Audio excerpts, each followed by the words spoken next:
Hello friends, ये तो मेरा पहला वीडियो है। तो एक्चुअली में हम एक टीचर तो हैं नहीं, हम एक स्टूडेंट ही हैं। तो ये वीडियो कुछ ऐसा होगा कि मैं जो पढ़ रही हूँ मैं वो आप सबसे शेयर करूँगी। तो it's not like I am a teacher, मतलब टीचर के जैसे मैं आपको पढ़ाऊँगी नहीं कि दिस इज़ दैट। ये एक सेल्फ स्टडी है मेरा, जो कि मैं आप सबसे शेयर कर रही हूँ और kind of group study type हो जाएगा। अगर आपको मेरा ऐसा वीडियो अच्छा लगा तो प्लीज़ मुझे सपोर्ट करिए। मैं ऐसे ही वीडियो रोज़ डालते रहूँगी, रोज़ पढ़ूँगी और रोज़ डालूँगी, और आप देखते रहिए और मेरे साथ बने रहिए।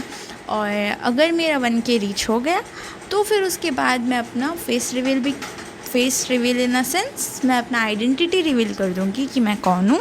और इसी तरह और भी वीडियो मैं डालते रहूँगी। तो प्लीज़ शेयर करिए, सब्सक्राइब करिए, कमेंट करिए प्लीज़।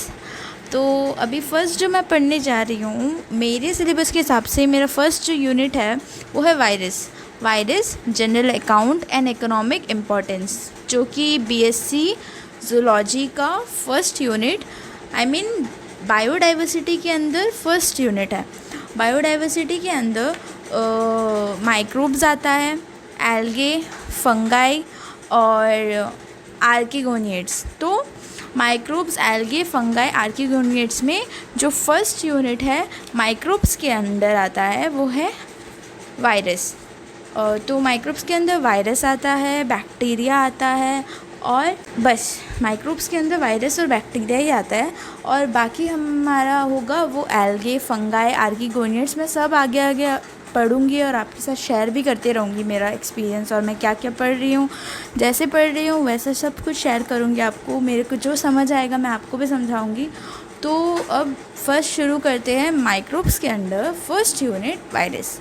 तो वायरस को इंट्रोड्यूस किया जाए तो जैसा मुझे समझ आया है कि common cold, runny nose, sneezing, बुखार, सर्दी, सब तो हम लोग सबको होता है। वो तो आइदर बैक्टीरिया की वजह से होता है या तो हमें वायरस की वजह से होता है।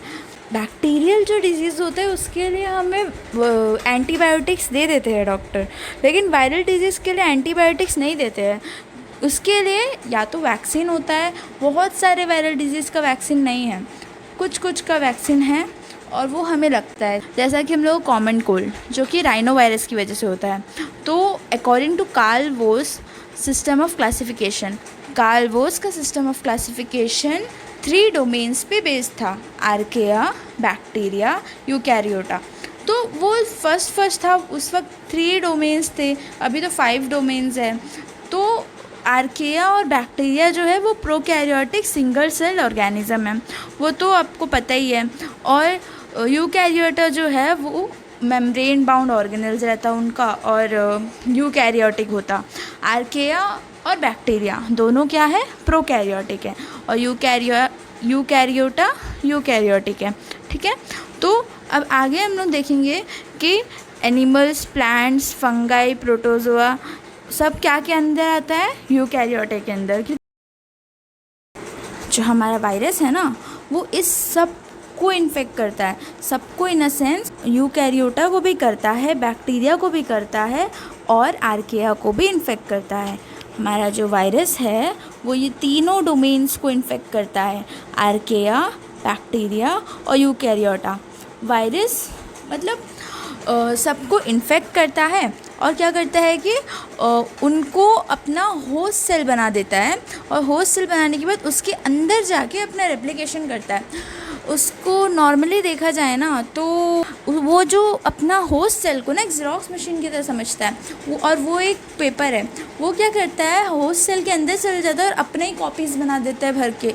तो वो होस्ट सेल को इफ़ेक्ट तो करेगा ना, तो वो होता है। फिर उसके बाद वायरसेस का मेन डेफिनेशन देखा जाए तो वो है, viruses can be defined as small obligate intracellular particles seen only by electron microscope. वो लाइट माइक्रोस्कोप से भी नहीं दिखता, इलेक्ट्रॉन माइक्रोस्कोप से ही दिखता, इसलिए उसका डिस्कवरी में भी इतना टाइम लग गया, कितना साल तो उसका वजह से डिस्ट्रक्शन हुआ। वो सब हम लोग आगे पढ़ेंगे। स्टार्टिंग बस इतना ही जान लो, वो लाइट माइक्रोस्कोप में भी नहीं दिखता था, और वो बैक्टीरिया से भी छोटा था, बहुत छोटा था, प्रोटीन से बड़ा था, बैक्टीरिया से छोटा था। ठीक है। तो वो इतना छोटा था इसीलिए उसको डिस्कवर नहीं कर पाए। तो उसका डेफिनेशन पे जाते हैं। Viruses can be defined as small obligate intracellular particles seen only by electron microscope that infect and take over the host cell to replicate. वो होस्ट सेल को इन्फेक्ट कर देता है और उसके हेल्प से खुद रेप्लिकेट होता है। और ना बहुत साल तक ना साइंटिस्ट का अंदर यही कन्फ्यूजन था कि उसको लिविंग में डाले कि नॉन लिविंग में डाले, क्योंकि जब तक वो होस्ट सेल का बाहर रहता वो नॉन लिविंग रहता और जब वो होस्ट सेल का अंदर आ जाता वो लिविंग बन जाता। तो इसीलिए उसका डिस्कवरी में भी, क्योंकि जब तक वो होस्ट सेल का बाहर है उसको तो कोई डिटेक्ट भी नहीं कर पाएगा ना, क्योंकि वो ना ग्रो करता है ना कुछ करता है। और जैसे होस्ट सेल के अंदर जाता तब वो रेप्लिकेट करना शुरू कर देता। तो it's very hard to discover it, और इसको इसलिए डिस्कवरी में बहुत टाइम लगा। Viruses do not have the ability to grow and multiply in any artificial media as they are metabolically inert and can be metabolically active only when inside a living host cell. Only when inside a living host cell तभी वो metabolically active रहता है, वही जो हम अभी बोली आप लोग को। फिर उसके बाद आगे हम लोग इसका डिस्कवरी के बारे में पढ़ेंगे कि कैसा वो डिस्कवर हुआ। तो इसका डिस्कवर के लिए एक बहुत इम्पॉर्टेंट जो इन्वेंशन था वो था कैम्बरलैंड पैस्चर फ़िल्टर। ठीक है, कैम्बरलैंड पैस्चर फ़िल्टर जो है ना वो 1884 में बना था। वो पेरिस में बना था, जो कि चार्ल्स कैम्बरलैंड नाम का एक साइंटिस्ट था, वो उसको बनाया था। तो वो किसका साथ काम करता था? लुइस पैस्चर का साथ। तो इसीलिए वो जो फ़िल्टर है उसका नाम क्या है? कैम्बरलैंड पैस्चर फ़िल्टर। मतलब वो अपने गुरु का नाम भी उसमें दे दिया। तो कैम्बरलैंड पैस्चर फ़िल्टर वो फ़िल्टर का नाम था। वो फ़िल्टर क्या करता था, उसमें ना एक अनग्लेज्ड पोर्सलिन कैंडल था। कैंडल जैसा कि पहले ज़माने में हम लोग का नॉर्मल जो फ़िल्टर आता था स्टील का फ़िल्टर, उसमें देखो अंदर एक कैंडल होता था ना, तो वैसे ही एक पोर्सलिन कैंडल होता था इसका अंदर, जो कि ना बैक्टीरिया को, वो जो लिक्विड का सॉल्यूशन है उससे बैक्टीरिया को अलग कर देता था। तो बैक्टीरियल डिजीज़ का अगर हम लोग को डिटेक्ट करना रहेगा तो क्या करेंगे, वो लिक्विड उसमें पास करेंगे तो बैक्टीरिया फ़िल्टर हो जाएगा। फ़िल्टर होने के बाद जो लिक्विड हम लोग को मिलेगा सॉल्यूशन, उसमें सस्पेंशन जो हम लोग को मिलेगा फ़िल्टर होने के बाद, उसमें बिल्कुल भी बैक्टीरिया नहीं रहेगा, मतलब वो डिजीज़ फ्री रहेगा। तो बैक्टीरिया तो उससे फ़िल्टर हो जाता था।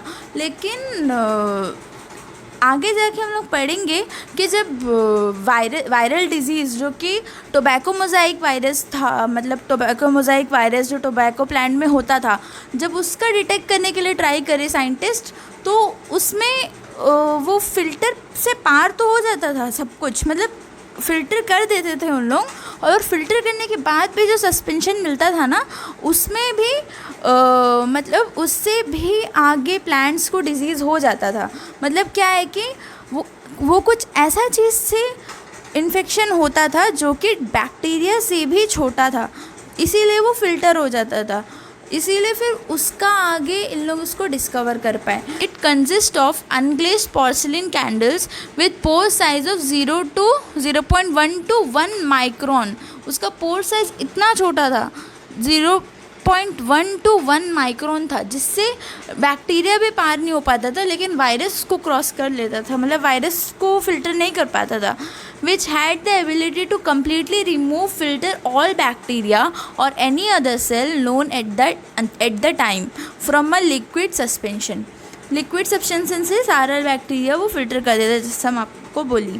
Through this simple invention a whole new science virology was established. यही इन्वेंशन की वजह से वायरोलॉजी शुरू हुआ, मतलब वायरस का डिस्कवरी ही ये इन्वेंशन का वजह से हुआ। तो आगे देखिए कि at the end of 19th century the germ theory of disease was formulated by Robert Koch. Robert Koch जो साइंटिस्ट था, जो फाउंडर ऑफ मॉडर्न बैक्टीरियोलॉजी भी है, वो एक जर्म थ्योरी स्टेट किया। According to that, infectious diseases are caused by microorganism. The causative agent of disease can be seen with the aid of microscope cultivated on a nutrient medium and can be retained filtered by bacterial filters. Infectious disease का मतलब आप लोग को पता ही होगा, जो एक person से दूसरा पर्सन को फैलता है या फिर एक प्लांट से दूसरा प्लांट में जाता, वो सब क्या है? इन्फेक्शियस डिजीज़ है।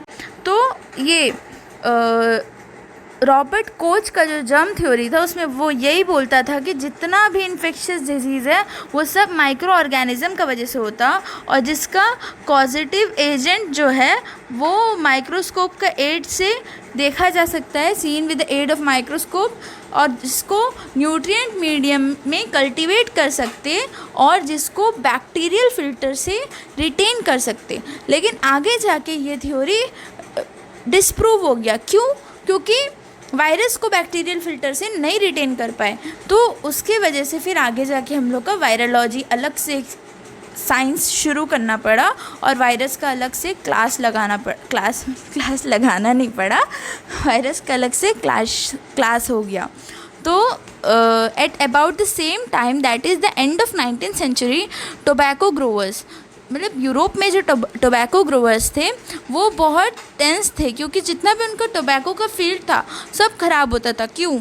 मोज़ाइक वायरस की वजह से, टोबैको मोज़ाइक वायरस की वजह से, जो कि ये बैक्टीरियल फ़िल्टर से भी रिटेन नहीं कर पाते थे उन लोग। मतलब बैक्टीरियल फ़िल्टर से फ़िल्टर करते थे, उसका बाद भी उन लोग को वही वायरस, वो जो फ़िल्टर करने के बाद जो सस्पेंशन था वो अगर अगला प्लांट में डालते तो तब भी उन लोग को, वो प्लांट को भी हो जाता था डिजीज़, मतलब वो रिटेन नहीं होता था और बहुत मुश्किल होता था। तो एक जर्मन साइंटिस्ट है एडोल्फ मेयर, एट 1883 वो एक एक्सपेरिमेंट किया। वो क्या किया, एक सैप से एक्सट्रैक्ट किया, डिजीज़ सैप से एक्सट्रैक्ट किया, रब किया उसको एक हेल्दी प्लांट में, तो वो जो एक्सट्रैक्ट से रब किया वो हेल्दी प्लांट को भी हो गया। तो वो उसको ये तो पता चल गया कि वो इन्फेक्शियस डिजीज़ है।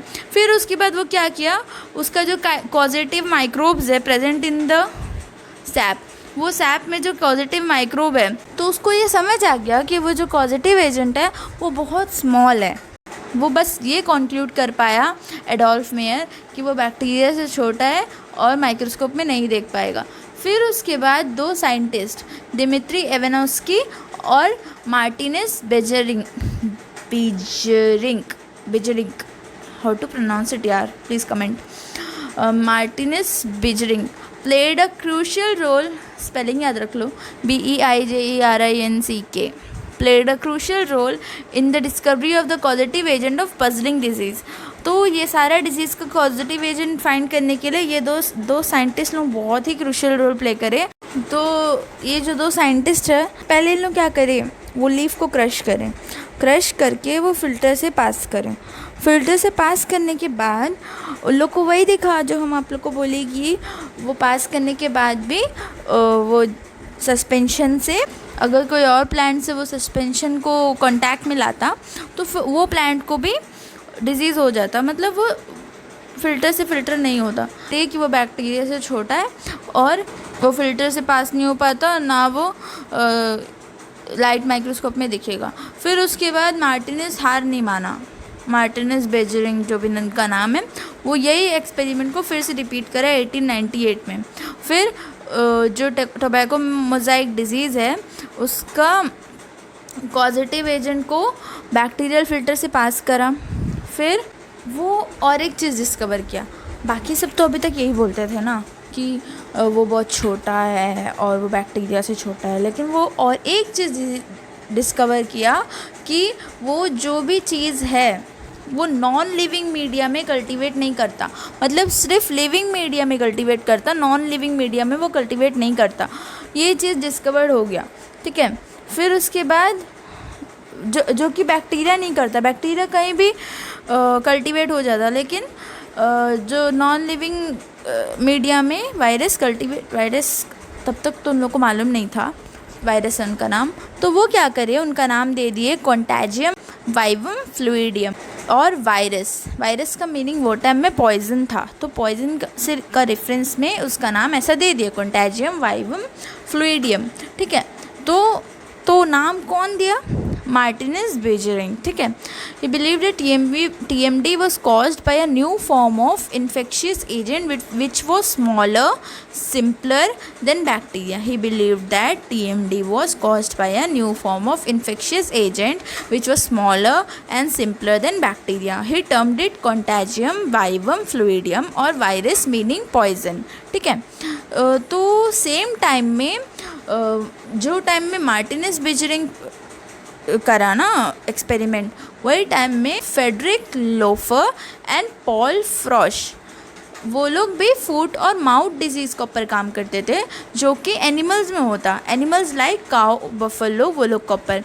टोबैको मोज़ाइक वायरस जो था वो प्लांट में होता था, टोबैको प्लांट में होता था स्पेसिफिकली, अलग अलग प्लांट्स में होता था, वो वैसा नाम था पोटैटो मोज़ाइक वायरस वैसे सब।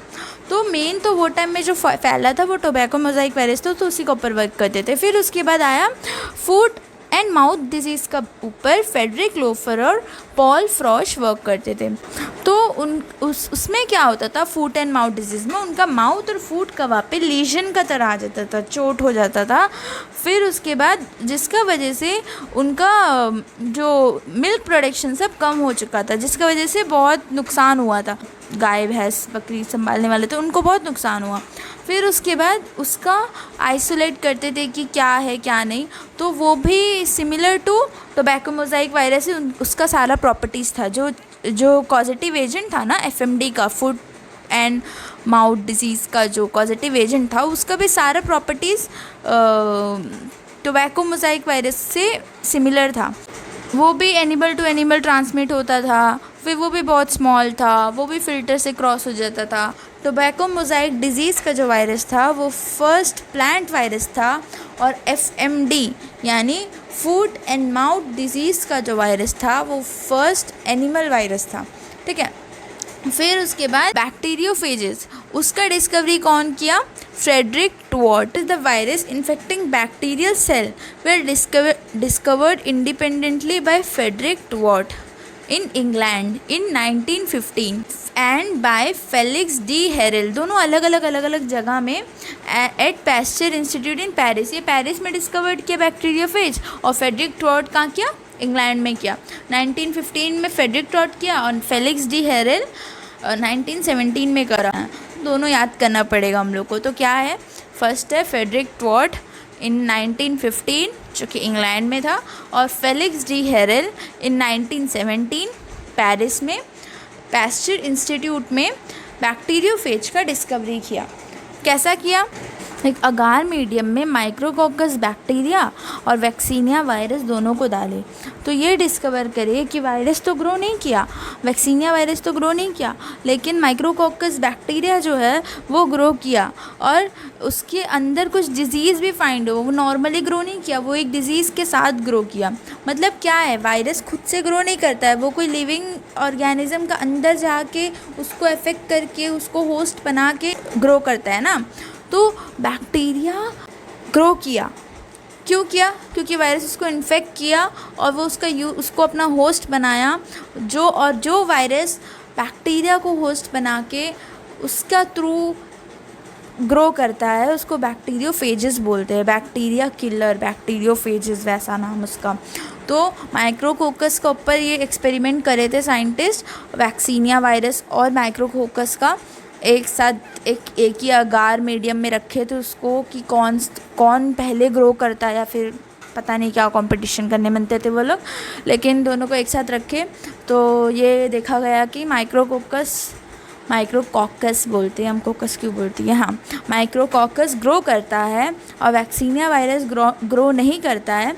और माइक्रोकोकस ग्रो तो करा लेकिन नॉर्मली ग्रो नहीं करा, वो मतलब अपने अंदर कुछ डिजीज़ के साथ ग्रो किया। Inoculated agar tubes often showed watery looking areas, उसमें वाटरी लुकिंग एरियाज आ गया। was found that some of these colonies could not be subcultured, मतलब वो कॉलोनीज को सब कल्चर नहीं कर पाया वो, क्यों? क्योंकि उसमें डिजीज़ हो गया था। But if kept they became glassy and transparent, वो ग्लासी और ट्रांसपेरेंट बनने लग गया, नॉर्मली ग्रो नहीं करता था। This phenomenon came to be known as the glassy transformation of ट्वॉट, क्योंकि ट्वॉट उसको डिस्कवर किया तो ये जो फिनोमिना हुआ था उसको ग्लासी ट्रांसफॉर्मेशन ऑफ टॉर्ट बोल दिए। Twort made some very interesting observation about the glassy transformation. वो ग्लासी ट्रांसफॉर्मेशन के बारे में कुछ इंटरेस्टिंग ऑब्जर्वेशन किया। The affected colonies would not grow on any medium. Examination of the glassy areas revealed only minute granules and no bacteria. The affected colonies would not grow on any media, मतलब वो जो colonies था वो और कोई medium में grow नहीं करता था। Examination of the glassy areas revealed only minute granules and no bacteria. If a pure culture of Micrococcus was touched with a small portion of one of the glassy colonies, the growth of the pointed touch started to become transparent and gradually made the whole colony transparent. मतलब क्या है कि glassy areas जो दिखा था वो minute granules का तरह था। Reveal only minute granules and no bacteria. सिर्फ ग्रेन्यूल्स था, बैक्टीरिया था ही नहीं। If a pure culture of micrococcus was touched with a small portion of one of the glass. एक सोचो, अभी माइक्रोकोकस यहाँ पे ग्रो किया, यहाँ पे ग्लासी जो एरियाज था वो है, तो ग्लासी एरियाज का एक भी ग्रेन्यूल अगर यहाँ पे बैक्टीरिया को टच करता तो वो भी ग्लासी हो जाता। मतलब फुल क्या हो जाता, ट्रांसपेरेंट, और एक एक करके फुल ट्रांसपेरेंट बन जाता, ग्लासी हो जाता। ठीक है, तो after filtration of the glassy material through a Chamberland candle it retain its ability to cause the glassy transformation. मतलब क्या है कि फ़िल्टर करने के बाद भी वो ग्लासी ट्रांसफॉर्मेशन रिटेन कर सकता। मतलब वो फिर से अगर उसको माइक्रोकोकस में डालेंगे तो फिर से ग्लासी ट्रांसफॉर्मेशन कर देगा। क्यों? क्योंकि वो फिल्टर होने के बाद फिर से वायरस निकल जाएगा, फिर वायरस फिर से अगर बैक्टीरिया का फंस जाएगा तो फिर से उसको इन्फेक्ट कर देगा। मतलब वो तो ऐसा करते रहेगा ना, तो इसीलिए उसका ये एबिलिटी है। फिर फिफ्थ पॉइंट क्या है? The transformation could be conveyed to the fresh culture for an indefinite number of generation.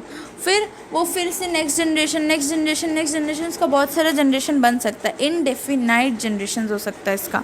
ठीक है, फिर इसका ऊपर फ्रेडरिक टॉर्ट जो है वो अपना एक रिपोर्ट लाया था, वो glassy transformation of bacteria micrococci, वो उसका एक रिपोर्ट था। Twort referred to as bacteriolytic agent. ठीक है, इन्फेक्शियस एजेंट जो था बैक्टीरियोफेजस था उसको बैक्टीरियोलाइटिक एजेंट बोलता था। This was first evidence of a bacteria virus, ये फर्स्ट एविडेंस था। फिर इन 1917 डी हेरेली रीडिस्कवर्ड दिस फिनोमिना। ये तो पहले टॉर्ट वो एक्सपेरिमेंट किया, फिर उसके बाद 1970 में डी हेरेली रीडिस्कवर्ड किया ये एक्सपेरिमेंट को, ये फिनोमिना को। और उसका एक्सपेरिमेंट कुछ इस प्रकार था, इस तरह था कि in 1917 D. Harely rediscovered this phenomena with his first communication on bacteriophage। उसका ऊपर वो अपना एक्सपेरिमेंट बताया कि जो डिसेंट्री बैक्टीरिया था ना उसको किल करने का कैपेसिटी था किसका पास? वायरस का पास। लेकिन तब तक उसको नहीं पता था कि वो वायरस है। वो ये अपना ऑब्जर्वेशन रिपोर्ट किया कि an agent capable of killing the dysentery bacterium Shigella appeared in the intestine. एक एजेंट ऐसा इंटेस्टाइन में मिला उसको जो कि एक इतना कैपेबल है कि वो डिसेंट्री बैक्टीरिया को मार देता। ठीक है, फिर उसके बाद this agent could be filtered to a Chamberland filter. फिर वही प्रॉपर्टी, कैम्बरलैंड फिल्टर से वो फिल्टर हो सकता। It could be serially transmitted and hence must be living germ. वो ट्रांसमिट हो सकता है एक के बाद दूसरा, मतलब एक के इंटेस्टाइन से दूसरे के इंटेस्टाइन में वो ट्रांसमिट हो सकता, तो वो लिविंग जर्म तो है। लेकिन since the virus was incapable of multiplying accept at the expense of living bacteria, वो लिविंग बैक्टीरिया के अलावा नॉर्मल जो कंडीशन है वहाँ पे वो ग्रो नहीं कर सकता। He called it virus. उसको ये पता चल गया कि वो वायरस है, मतलब वो सिर्फ बैक्टीरिया में ही ग्रो करता है, वो एक बैक्टीरियोफेज था, तो इसलिए अब वो लिविंग बैक्टीरिया के ऊपर ही ग्रो कर सकता है, इसलिए उसको वो नाम दे दिया वायरस। और क्योंकि वो बैक्टीरिया को इन्फेक्ट करता था तो उसका नाम हो गया बैक्टीरियोफेज। ठीक है, तो बैक्टीरियोफेज का डेफिनेशन क्या है कि virus infecting bacteria is called bacteriophage, short and simple. ठीक है, फिर उसके बाद ये एक्सपेरिमेंट किसका था? डी हेरेल का। फिर से रिपीट करें, वो क्या किया था? डिसेंट्री बैक्टीरिया शिजेला, वो ये नोटिस किया कि कोई एक ऐसा एजेंट है जो कि शिजेला को किल करता है। ठीक है, शीजेला का अगेंस्ट वर्क करता है, जो कि शीजेला का ट्रांसमिशन को रोकता है। ठीक है, तो वो क्या है, सब प्रॉपर्टीज़ का वजह से पता चल गया कि वो एक वायरस है। वायरस से पता चल गया तो उसका नाम वो क्या दे दिया, बैक्टीरियोफेज। क्यों? क्योंकि वो बैक्टीरिया ईटर है, बैक्टीरिया को खाता, तो बैक्टीरियोफेज। ठीक है, फेज मतलब ईटिंग, बैक्टीरियम ईटिंग, तो ये नाम उसका दे दिया गया। फिर उसके बाद in 1935 Wendell Stanley for the first time crystallized a virus. मतलब ऐसी तो लिविंग थिंग को क्रिस्टलाइज करने से तो मर जाता, लेकिन वायरस क्रिस्टलाइज होता और वो क्रिस्टलाइज वायरस जब होस्ट के अंदर इंजेक्ट करते तो वो लिविंग हो जाता। मतलब क्रिस्टलाइज फॉर्म में वो नॉन लिविंग रहता और लिविंग के अंदर इंजेक्ट करने से वो लिविंग हो जाता, लिविंग होस्ट के अंदर इंजेक्ट करने से वो लिविंग हो जाता। 1935 Wendell Stanley for the first time crystallized a virus, the tobacco mosaic virus. The crystallized virus when injected into host cell also showed infective properties, proving that virus could exist as living entities in living cell and non-living entities outside living cell। और इसी crystallisation की वजह से एक debate शुरू हुआ, जो कि डिबेट ये था कि वायरस लिविंग है कि नॉन लिविंग है। तो ये डिबेट का कंट्रोवर्सी जो है वो चलता रहा। The controversy whether viruses are living और non living is continuing since TMV was first crystallized. TMV का क्रिस्टलाइजेशन के बाद ये डिबेट चलता रहा, वायरसेस को लिविंग क्यों कंसिडर करते हैं, क्योंकि दे पोजेस, वायरसेस को लिविंग क्यों कंसिडर करते हैं, क्योंकि दे पोजेस जेनेटिक मटेरियल, हम लोग की तरह DNA, RNA, प्रोटीन सब होता है उसके अंदर। They can replicate only inside the host cell. They use the cellular machinery of the cell, ribosomes, tRNA, enzymes, etc. to replicate its genome and synthesize protein code. Even the crystallized virus conserve the living properties. They are transmitted from infected host to uninfected host. मतलब जो crystallise भी है ना उसका अंदर भी living properties रहते हैं, जैसे DNA RNA तो उसका अंदर ही रहता ना, फिर उसके बाद जब उसको इंजेक्ट कर लेते होस्ट के अंदर फिर वो लिविंग हो जाता। तो क्रिस्टलाइज वाला भी लिविंग प्रॉपर्टीज़ रखता। They are transmitted from infected host to uninfected host. एक इन्फेक्टेड से अनइन्फेक्टेड में वो मतलब जितना भी इन्फेक्शियस डिजीज़ वायरस की वजह से होता उसमें तो एक इन्फेक्टेड से दूसरा का ऊपर हो जाता ना, कॉमन कोल्ड जैसे जो भी है, तो इसीलिए उसको लिविंग कंसिडर करे। जैसे बैक्टीरिया इन्फेक्ट करता है वैसे ये भी करता है, तो इसलिए उसको लिविंग कंसिडर करें। लेकिन नॉन लिविंग कंसिडर करने का भी रीज़न है। देखो, viruses are unable to show living properties outside a cell. Outside a cell वो लिविंग प्रॉपर्टीज़ नहीं शो कर सकता। They can be crystallized. Viruses can replicate inside host but can not grow. They do not have metabolic machineries. Metabolic machineries नहीं होता उसके पास, मतलब जो normally हम लोग का होता है डाइजेस्टिव सिस्टम, ये रेस्पिरेटरी सिस्टम, ये वो उनके अंदर नहीं होता। और viruses can replicate inside host but can not grow. वो रेप्लिकेट करता, ग्रो नहीं करता, बड़ा नहीं होता, वो बस रेप्लिकेट करता, अपने बच्चा बनाते रहता, मतलब इन अ सेंस वो अपना कॉपीज़ बनाते रहता। फिर वो क्रिस्टलाइज कर देता, लेकिन बड़ा नहीं होता ना, तो इसीलिए उसको ये नहीं बोलते कि नॉन लिविंग, मतलब उसको नॉन लिविंग भी कंसिडर कर सकते हैं। अभी तक नहीं पता है वो लिविंग है कि नॉन लिविंग है, बस कंट्रोवर्सी इसके ऊपर आज तक चलता ही है। और बस अब आगे नेक्स्ट टॉपिक है हमारा जनरल अकाउंट, जिसमें हम लोग उसका साइज़, स्ट्रक्चर, सिमेट्री, फिर उसका एनवेलप, उसका न्यूक्लिक एसिड, उसका टाइप्स, क्लासिफिकेशन पढ़ेंगे हम लोग आगे नेक्स्ट वीडियो में। यह मेरा फर्स्ट पार्ट था, और जो भी हम यहाँ पे स्क्रीन में दिखाई आप सबका नोट्स बना दीजिए, मतलब पॉज करके उसका नोट्स लिख लीजिए। और ऐसे ही वीडियो के लिए मेरे साथ बने रहिए, और कुछ चेंजेस चाहिए तो बोल दीजिए, और ऐसे ही पढ़ते रहेंगे एक साथ। Bye bye. और हाँ, मेरे चैनल को सब्सक्राइब कर देना प्लीज़, और 1K होने के बाद मैं अपना आइडेंटिटी बता दूँगी कि मैं कौन हूँ। Bye bye.